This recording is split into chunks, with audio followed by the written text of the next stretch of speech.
there, this is Dr. Renee Pleasant of Pleasant Leadership Consulting, where we inspire your leadership freedom.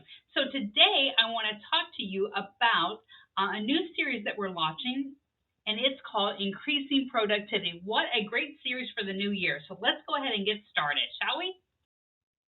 Welcome back to another segment, and this one is all about organization. Let's begin. So it's only natural that we begin the segment on organization with our thoughts, because that's where it all begins. So the best way I can tell you to organize is to begin with first making a list. All right, that helps us with reducing the clutter, and it starts the whole process.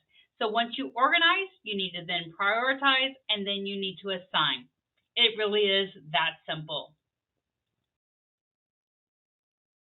So in our first segment, we spoke about your work environment space helping you to increase your productivity. Now, it's great to have a space, but if your space is a hot mess, that doesn't do you any good. So let's talk about organizing your space. So you need to first purge any unnecessary item. So if you haven't used it in a hot minute, it needs to get out of here. And I highly recommend that you label everything, okay? So you need to know what it is and where it goes, and invest in containers and boxes, okay? Because everything needs to have its space. So you need to label it, and it has to have a space.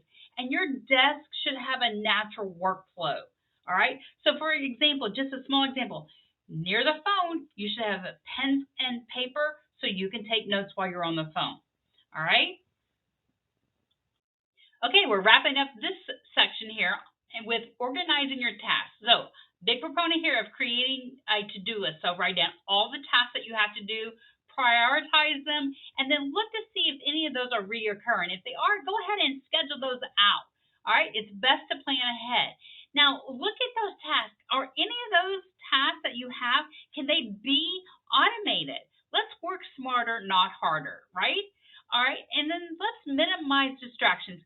Go ahead and put a note on the door and say you're in a meeting, because you are. You're in a meeting with yourself to complete the task.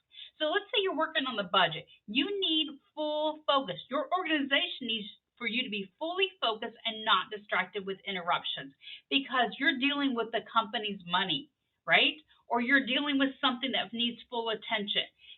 Now, don't hear what I'm not saying. You do not have permission to put a sign on the door saying you're in a meeting with yourself to avoid your other job responsibilities and duties. Use that sign sparingly when you have a task that needs full attention. Okay? It's not a get out of responsibility card to put that sign on the door. All right, so that wraps up this segment on organizing. Next session is about time auditing, and you want to be here for that. So tune in next week. Have a great week. I'm Dr. Renee Pleasant of Pleasant Leadership Consulting, where we inspire your leadership freedom. I'd like to thank you for watching this video, and if you'd like to subscribe to our YouTube channel, Leadership University, I encourage you to hit the subscribe button. You will then be notified every week as we upload a new video. If you have any questions, please contact us at www.pleasantleadership.com. Leaders, go forth and lead well. Your followers need it.